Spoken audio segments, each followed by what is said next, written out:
라는 제목 세 번째의 내용을 갖고 말씀의 은혜를 나누겠습니다. 갑작스럽게 하나님 부르심을 받은 장모님 장례를 마치고 수요일 날 만신창이가 되어 있는 몸을 이끌고 한의원에 가서 침 치료를 받고 다시 주차장으로 오는 어간 횡단보도에서 신호를 기다리고 있는데 두 여자가 저에게 접근했습니다. 그리고 그 두 여자 중 젊은 여자가 저에게 와서 이렇게 말했습니다. 아버님, 제가 인상을 보니까 아버님 인상은 참 좋을 일이 일어날 인상입니다. 그 좋은 일이 궁금하시지 않습니까? 그 좋은 일을 한번 저하고 이야기해 보시지 않겠습니까? 라고 물었습니다. 저는 그런 딸을 준 적이 없는데 아버님이라고 불러서 그래서 다시 쳐다보면서 대꾸했습니다. 어디에 다니십니까? 그러자 그 젊은 여자는 이렇게 답했습니다. 뭐 어디에 다니는 건 아니고요. 아버님의 그 좋은 운명에 대해서 한번 이야기를 나누고 싶어서 그럽니다. 라고 얼버무렸습니다. 그래서 다시 재차 물었습니다. 어디를 다니십니까? 를 물었습니다. 그러자 집요하게 묻는 저에게 그 젊은 여자가 이렇게 말했습니다. 대순진리회를 아십니까? 도를 아십니까?를 기억하십니까? 대순진리회를 다닌다고 이야기를 했습니다. 그 말이 나오자마자 제가 이렇게 말했습니다. 대순진리회요. 진리회를 다니시는군요. 그러면 저도 한마디 하겠습니다. 저도 진리에 대해서 굉장히 관심이 많습니다. 그러니까 그 여자가 이게 웬 떡인가 하는 생각을 가진 것 같습니다. 그 여자에게 이렇게 말했습니다. 저도 진리가 굉장히 궁금한데 제가 아는 진리도 한번 들어보시겠습니까? 그랬더니 그 여자가 뭔가를 캐치한 것 같습니다. 경계하기 시작했습니다. 제가 말했습니다. 당신이 말하는 진리는 좀 이따 듣고 내가 말하는 진리부터 들어보시지 않겠습니까? 당신은 예수 그리스도라는 진리를 아십니까? 를 물었습니다. 그러자 갑자기 이 여자가 분위기가 바뀌어서 얼버무리자 약간 나이 든 여자가 저에게 와서 이렇게 말했습니다. 당신이나 그 진리를 잘 믿으세요. 그리고 저를 공격하고 토라져 제 옆을 떠났습니다. 가끔 이런 생각을 할 때가 있습니다. 저도 유한하고 그 여자들도 유한하고 여러분도 유한합니다. 우리는 피조된 존재이기에 당연히 유한한 존재일 수밖에 없습니다. 그런데 이렇게 한번 질문해 보겠습니다. 유한한 존재가 감히 또 다른 유한한 존재의 미래를 점치고 그리고 그 점침 속에서 그 사람의 운명을 볼 수 있다는 것이 가당한 일이겠습니까? 조금 심하게 말한다면 누가 누군가의 점을 치고 미래를 내다본다면 그건 건방진 것입니다. 그래서 우리 예수 믿는 사람들은 누군가의 미래를 보고 말한다는 사실에 대하여 극도로 조심해야 합니다. 정순애 권사님의 막내 자부 김선미 자매가 지난주 참 어려운 상태에서 은혜 가운데 임신했다는 이야기를 들었습니다. 축하할 일이 아닐 수 없습니다. 권사님이 저에게 카톡으로 우리 막내가 임신했습니다. 기도해 주셔서 감사합니다라고 인사 문자를 보냈는데 맞습니다. 왜냐하면 저는 막내 자부의 임신을 위해서 기도했기 때문입니다. 그런데 그 기쁜 소식을 듣다가 갑자기 우픈 생각이 들었습니다. 제가 이전에 어느 교회에 심우할 때 똑같이 정순회 권사님처럼 자부가 임신을 한 권사님이 계셨습니다. 그분이 오셔서 저에게 봉투를 내미셨습니다. 그리고 봉투를 내민 뒤에 이렇게 말했습니다. 목사님, 제 며느리가 임신하신 거 아시지요? 네, 압니다. 그랬더니 그 자부를 향해서 당신의 소원을 말했습니다. 목사님은 하나님과 직통이니까, 전 직통이란 말을 그때 처음 들었습니다. 직통이니까 제 기도 부탁을 하나 들어주셨으면 좋겠습니다. 그래서 짐작했습니다. 그렇지만 물었습니다. 뭡니까? 목사님, 우리 며느리 이번에 반드시 아들을 낳아야 합니다. 아들을 낳도록 기도해 주시기 바랍니다.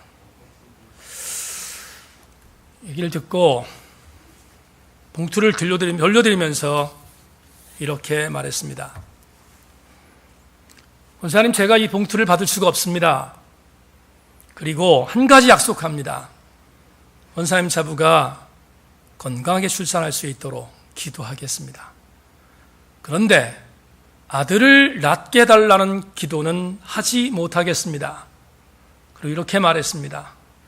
왜냐하면 저는 목사이지 무당이 아니기 때문입니다.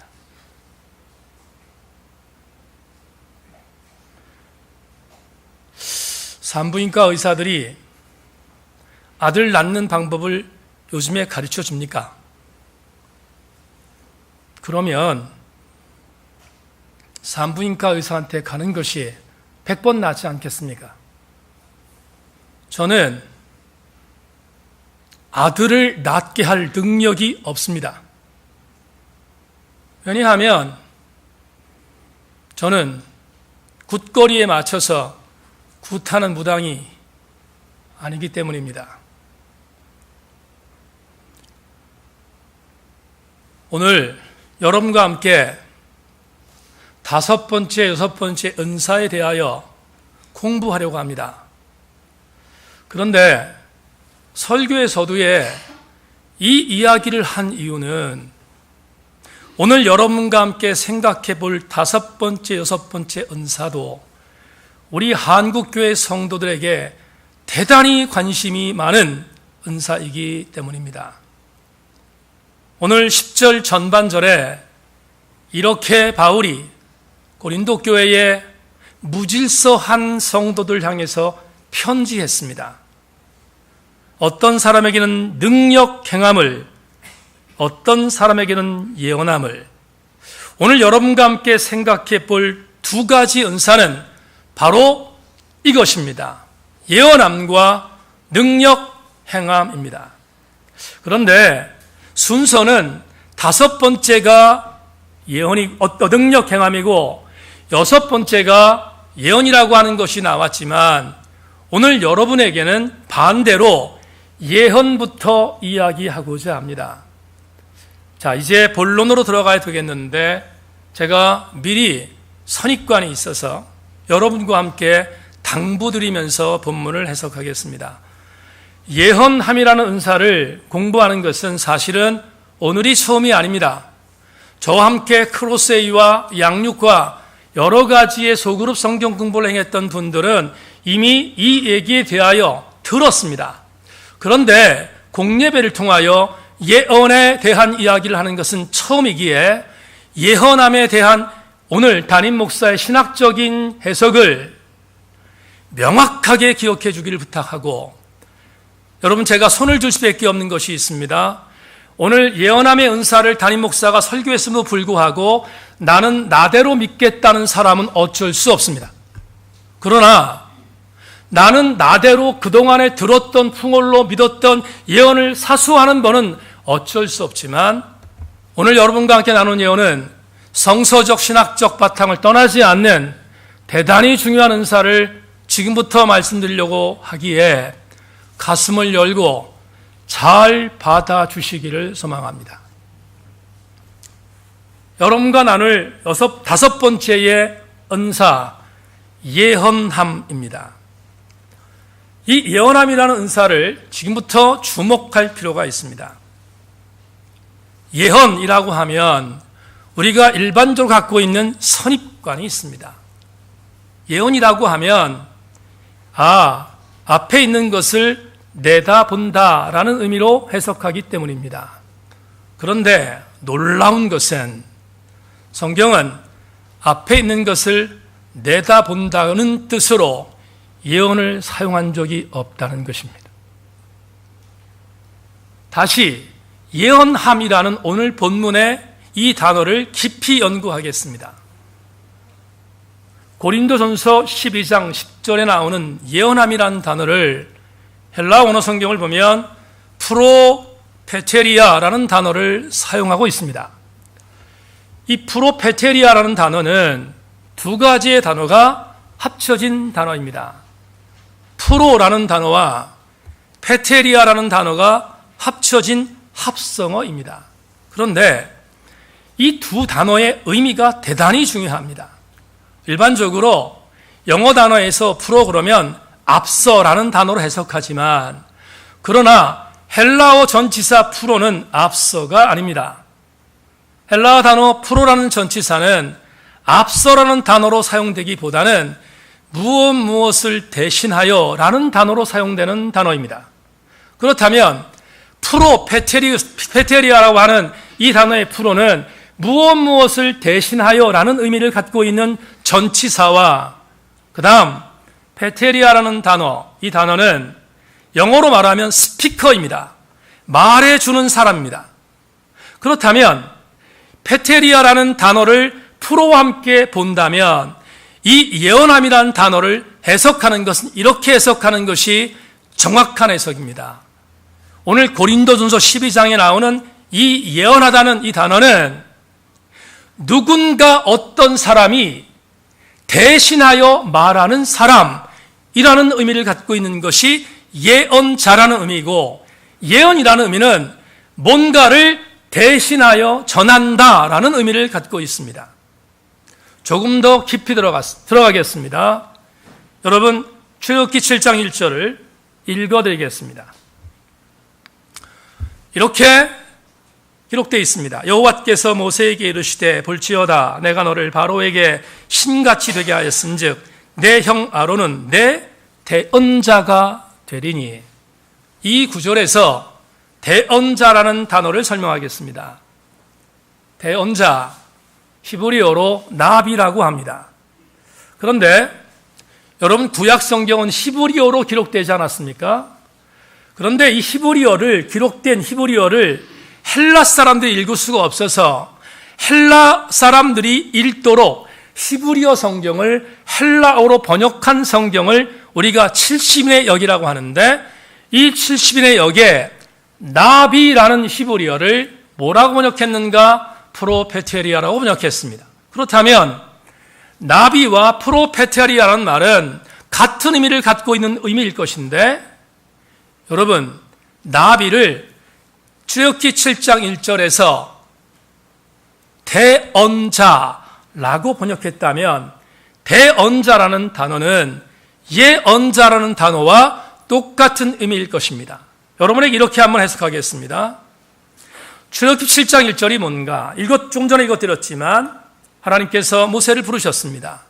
부르셔서 모세야, 내 백성이 애굽에서 430년 동안 고통받고 있는데 이제는 때가 돼서 구원할 때가 됐다.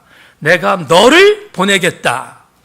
너를 애굽에서 고통당하는 내 백성을 구원하는 구원자로 삼겠다. 이렇게 권고하셨습니다. 그러자 아시는 것처럼 모세가 여러 번 거절하다가 도저히 거절할 수 있는 구실이 없어지자 마지막으로 한 말이 말입니다. 하나님, 나는 입술이 둔합니다. 나는 구변이 변변치 못합니다. 어찌 내가 바로에게 가겠습니까? 그러자 하나님께서 기다렸다는 듯이 모세에게 이렇게 말했습니다. 모세야, 그래, 내가 너를 안다. 그래서 내가 너에게 준비된 사람을 두었다. 그가 바로 내 형 아론이다. 그런데 그 내 형 아론은 바로 대언자 나비라는 것입니다. 여기서 말하는 나비는 이런 뜻입니다. 나비는 내가 내 형 아론에게 전할 말을 줄 것이다. 내 형 아론에게 전할 말을 줄 것인데 그 말을 받아서 모세에게 대신 전달해 주는 것이다. 그게 뭐라고요? 나비입니다. 그렇다면 오늘 본문으로 돌아가서 예언이 뭘까? 예언이라는 단어와 나비라는 단어가 상통한다고 했습니다. 그렇다면 오늘 고린도전서 12장 10절 전반절에 나오는 예언함은 누군가의 미래를 점쳐서 그 미래를 말하는 예언이 아니라 12장 10절에 있는 예언은 대신하여 말하는 예언인 것입니다. 한자를 보면 우리가 일반적으로 미래에 있는 것을 내다보는 사람, 그래서 그걸 말해줄 때 말하는 예자는 미리 예자를 쓰는 예언자입니다. 그러나 고린도서 12장에 나오는 예언, 이 예언은 절대로 미리 예자를 쓰면 안 됩니다. 이 예는 예금할 때 쓰는 맡길 예자를 쓰는 것입니다. 다시 말하면, 다시 강조합니다. 예언의 은사가 뭘까? 예언의 은사는 내가 생각해보니 당신의 미래가 이럴 것입니다 라고 말하는 것이 예언이 아니라 하나님의 말씀 속에 이런 말씀이 있었고 그 말씀을 나에게 주셨기에 내가 이것을 당신에게 대신 전합니다가 바로 12장 10절에 있는 예언입니다. 우리는 바로 이 지점에서 대단히 중요한 교훈을 받아야 합니다. 그렇다면 대신 말한다고 했을 때 대신 무엇을 말하는가입니다. 무엇을 대신 말하는 것입니까?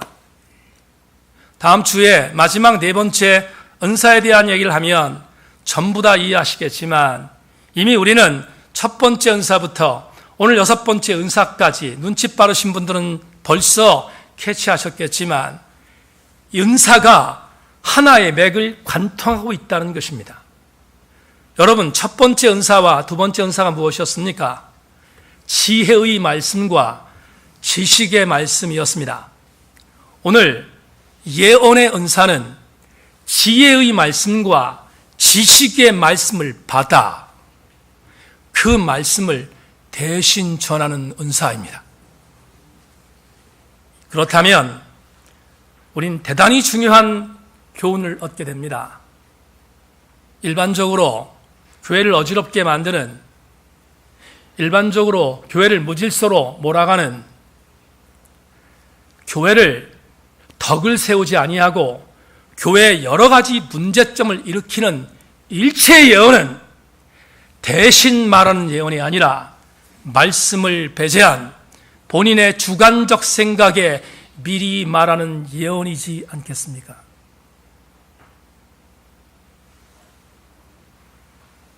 후에 고린도전서 14장을 공부할 때 다시 한번 예언에 대한 부분을 강조하겠지만 미리 앞당겨서 두 구절만 인용하겠습니다. 고린도전서 14장 3절 그러나 예언하는 자는 사람에게 말하여 덕을 세우며 권면하며 위로하는 것이요 14장 32절로 33절 예언하는 자들의 영은 예언하는 자들에게 제재를 받나니 하나님은 무질서의 하나님이 아니시요 오직 화평의 하나님이시니라. 모든 성도가 교회에서 함과 같이 주목하십시다. 귀를 여십시다. 고린도전서 14장에서 부연 설명되는 예언의 은사는 다음과 같은 공식이 있습니다. 만에 하나 내가 대신 말하는 건강한 신학적인 예언의 은사를 받았다면 그 증거는 교회 안에서 이루어지는 예언이어야 하며 교회 밖에서 이루어지는 예언은 하나님께서 기뻐하지 않는다는 사실을 명심해야 할 것입니다. 우리가 상투적으로 하는 말 가운데 이런 말을 많이 들었을 것입니다. 내가 기도하는 중에 이런 환상을 보아서 당신한테 하는 말인데 조심해야 합니다. 오히려 예언의 은사를 진짜로 받은 사람이라면 이렇게 말하는 것이 정상입니다. 하나님의 말씀을 읽다가 하나님의 말씀 중에서 내가 이 부분을 조명받아 당신에게 권면하는데 이것이 예언의 은사입니다. 2014년 9월 한 이상한 여자 전도사가 대한민국에 12월 달에 전쟁이 일어난다고 예언했습니다. 여기서 말하는 예언은 미리 예자를 쓴 예언입니다. 그리고 그 예언을 한 그 여자는 필리핀으로 도망갔습니다. 수많은 무지한 사람들이 그 여전사를 따라서 필리핀으로 도망갔다가 다시 돌아왔습니다. 근래 그 여전사가 어떻게 말하고 있는지를 사이트를 통하여 찾아봤습니다. 그랬더니 그 여자가 이렇게 말합니다. 대한민국의 2014년 12월 달에 전쟁의 예언이 빗나간 이유는 내 잘못이 아니라 내가 그렇게 예언했을 때 당신은 분명히 하나님께서 그렇게 말씀하셨지만 하나님께서 우리들의 기도를 들어 유예하셨다는 것입니다. 차라리 필리핀에서 들어오지나 말지. 예언은 주관화시키면 안 됩니다. 예언은 하나님이 이미 우리에게 주셨던 계시의 말씀을 갖고 고린도서 14장에 말한 것처럼 교회의 덕을 위하여 성도의 유익을 위하여 그리고 교회의 질서를 위하여 하나님의 말씀을 대신 전하는 것이 예언의 인사임을 명심하고 우리 함께 올바른 예언의 은사를 추구할 수 있기를 주님의 이름으로 축원합니다. 이런 경우가 있었습니다. 목회 여정에서 경험한 것만 말씀드리겠습니다. 어떤 지인 집사님이 용한 권사님을 찾아갔습니다. 그냥 권사가 아니고 용한 권사입니다. 그런데 용한 집사라는 말은 별로 못 들어봤습니다. 용한 권사를 찾아갔습니다. 그리고 이렇게 물었습니다. 내 자녀가 대학에 들어갈 수 있는지 없는지 그것을 물었습니다. 그건 묻지 않아도 압니다. 공부 열심히 했으면 갈 거고 공부 열심히 안 했으면 못 갈 것입니다. 그걸 갖고 권사에게 예언받으러 가는 것은 그가 진짜로 신앙인인가를 의심할 수밖에 없습니다. 정치인 국회의원 중에서 예수 믿는 국회의원입니다. 그 국회의원이 한 무당을 찾아갔습니다. 찾아가서 물었습니다. 어디에다가 줄을 대는 것이 옳습니까? 국회의원이라는 이름으로 갔다면 괜찮지만 예수 믿는 국회의원이 그 짓을 한 것은 교회에 재뿌리는 행위입니다. 제가 전에 심호하던 교회에 한 남자 집사님이 40일 금식 기도를 하고 산에서 내려왔습니다. 40 금식을 했다면 가장 겸손한 자가 되어야 합니다. 그런데 그날부터 그 집사는 예언하는 사람이 되었습니다. 하는데 목사가 은혜가 없고 장로가 기도를 안 하고 권사가 문제가 많고 사생활이 복잡하고 그렇게 말하기 시작했습니다. 교회가 풍지박산이 되었습니다. 결국은 그 남자 집사는 교회에서 7이 되었습니다. 사랑하는 교회 여러분, 여러분에게 권고합니다. 고린도전서 12장에 기록되어 있는 예언은 내가 주관적으로 본 환상을 말하는 예언이 아니라 하나님이 나에게 주신 특별 계시의 말씀을 받아 교회의 덕을 위하여 권면하고 대신 말하는 은사임을 잊지 않기를 소망합니다. 여섯 번째, 마지막 하나 더. 이 은사도 대단히 중요한 은사입니다. 그러나 이 은사도 상당히 왜곡되어 있습니다. 이 여섯 번째 은사는 능력 행함의 은사입니다. 이 능력 행함의 은사를 제가 왜곡됐다고 표현하는 이유는 들어보시면 압니다. 이 능력 행함이라는 은사는 원래 헬라어 원어 성경에 있는 말을 그대로 직역하면 권능들이 내 안에서 일어나는 역사라고 해석해야 합니다. 권능이 내 안에서 일어나는 역사들, 그게 능력 행함이라는 은사입니다. 대표적인 성경을 두 군데를 설정했습니다. 사도행전 5장 아나니아 삽비라의 성경적 내증을 선포하겠습니다. 여러분, 예루살렘 신앙 공동체는 공산주의를 영어로 커뮤니즘이라고 말하지 않습니까? 그런데 커뮤니즘과 다르게 초대교회는 공동체주의, 커뮤널리즘이었습니다. 다시 말하면 모든 성도들이 물건을 통용하고 함께 쓰는 공산주의가 아니라 공동체주의였습니다. 그게 초대교회의 특성이었습니다. 그런데 이 공동체주의를 무너뜨리는 것은 하나님께서 성령의 은혜로 용서하지 않았던 시대가 주 1세기 예루살렘 교회였습니다. 사도행전 5장을 보면 공동체주의에 있었던 초대교회 신자 아나니아 삽비라가 자신들이 땅을 팔았습니다. 그런데 그 땅 판값이 아까웠습니다. 그래서 부부가 똑같이 공동체주의의 수장으로 있었던 베드로에게 거짓말을 했습니다. 내가 땅을 판 값의 일부, 그것을 드리면서 전부라고 말한 것입니다. 그런데 주목할 것이 있습니다.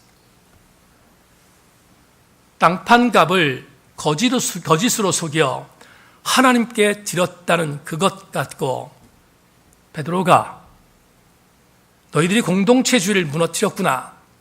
그리고 내가 너희들한테 선포한다. 공동체주의의 질서를 무너뜨린 너희들을 내가 직결 심판할 것이다. 그리고 너는 죽을 거야 라고 선포했다면 우리는 도리어 이해해 보기 쉽습니다. 그런데 아나니아가 자기의 판 값을 속인 그 결과 베드로가 말한 내용을 주목해 주시기 부탁합니다. 사도행전 5장 4절로 5절 이렇게 말합니다. 땅이 그대로 있을 때에는 내 땅이 아니며 판 후에도 내 마음대로 할 수 없더냐. 어찌하여 이 일을 내 마음에 두었느냐. 사람에게 거짓말한 것이 아니요 하나님께로다. 아나니아가 이 말을 듣고 엎드러져 혼이 떠나니 이 일을 듣는 사람이 다 크게 두려워하더라. 성경적인 내증을 하나 더 말씀드리고 제가 종합하여 해석하겠습니다.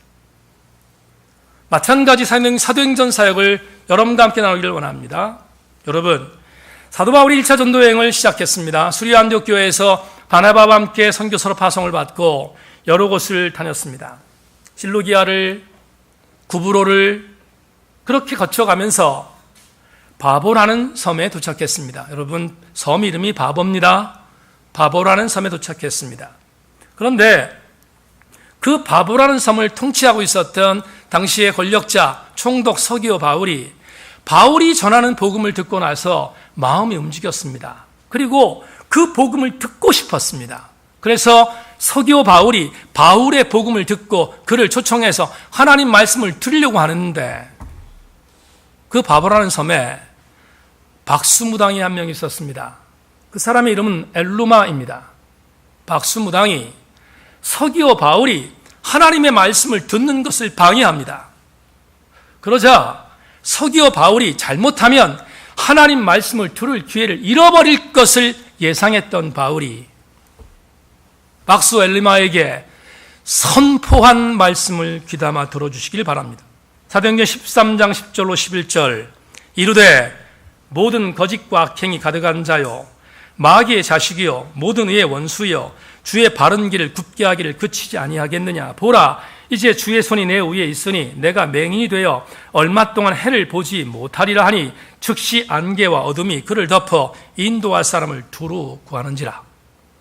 아나니아와 삽비라의 사역과 그리고 엘르마에 대한 사역을 종합하겠습니다. 여러분, 유진 피터슨이 메시지에서 능력 행함이라는 은사를 굉장히 특이한 단어로 번역했습니다. 능력 행함이 뭔가? 유진 피터슨은 이렇게 말합니다. 능력 행함은 선포라고 말합니다. 조금 전에 여러분에게 소개했던 두 개의 성경적 근거를 여러분에게 부연하겠습니다. 아나니아와 삽비라에게 베드로가 거짓말한 자들이여 내가 너에게 선포한다. 당장 죽어라. 이렇게 선포했는가? 그렇게 하지 않았습니다. 베드로가 아나니아와 삽비라 부부에게 했던 말은 이것입니다. 너희들이 공동체주의를 무너뜨린다. 어떻게 하나님 앞에 거짓을 말하는가? 다른 얘기하지 않았습니다. 다른 얘기하지 않고 공동체주의를 파괴한 아나니아와 삽비라의 죄를 지적했습니다. 바울은 엘루마에게 이렇게 말했습니다. 네가 서기오 바울에게 복음이 들어가는 것을 분명히 방해했으니 죽을 거야 라고 말하지 않고 네가 당분간 보지 못할 거야 라고 선포했습니다. 여러분, 지금 담임 목사가 얘기하고 싶은 것이 무엇입니까? 아나니아 삽비라가 죽었던 이유, 엘루마가 보지 못하는 일을 당했던 이유 무엇입니까? 능력이 초자연적으로 그들에게 임했기 때문인가? 초자연적인 기적이 그들에게 임해서 가장 강력한 파워로 그들의 한 사람의 눈을 멀게 했고 두 사람의 육신을 쳐버렸는가? 초자연적인 기적 역사가 나타났기 때문에 그랬는가? 여러분, 그렇다면 담임 목사가 오늘 설교를 할 필요가 없습니다. 그렇지 않습니다. 성경의 두 가지 내증을 증거한 이유는 이것입니다. 꼭 기억하십시다. 능력 행함이라는 은사는 초자연적인 역사가 아니라 말씀 선포입니다. 말씀이 선포되면 그 말씀의 선포를 통하여 그 말씀이 역사하는 것, 그게 능력 행함입니다. 오늘 담임 목사가 이 말씀을, 로고스의 말씀을 해석하여 레마로 전달하고 있습니다. 그렇다면 어떤 이는 이 말씀을 듣고 영적인 감동으로, 어떤 이 말씀을 듣고 영적인 찔림으로 다가온다면 영적인 감동과 영적인 찔림 자체가 능력 행함의 은사라는 사실을 잊지 마셔야 합니다. 히브리서 4장 12절에 히브리 기자가 이렇게 말하지 않았습니까? 하나님의 말씀은 살아있고 운동력이 있어 좌우의 어떤 날성검보다도 예리하여 우리의 혼과 영과 관절과 골수를 찔러 쪼개며 우리의 마음과 생각을 감찰한다. 만에 하나 히브리서 4장 12절의 말씀이 오늘 나에게 그대로 적용된다면 그 자체가 능력 행함이 아니겠습니까? 우리는 능력 행함이라는 은사를 볼 때 눈으로 보이는 어떤 초자연적인 역사가 임하는 것을 능력 행함이라고 해석하는 왜곡함이 있습니다. 그런 일도 있을 수 있겠지만 더 중요한 신학적 성서적 능력 행함은 말씀이 선포되는 현상 자체임을 믿고 능력 행함의 은사가 여러분들에게 날마다 적용되기를 주님의 이름으로 축원합니다. 몇 년 전 저를 아껴주는 선배 목사님이, 봉사 목사님이 계셨습니다. 그 목사님이 저에게 개인적으로 이렇게 말씀하신 적이 있습니다. 이 목사를 지켜봐서 내가 잘 아는데 이 목사 말씀 사역에 대한 부분 내가 존경할 부분도 있고 본받을 분이 참 많다.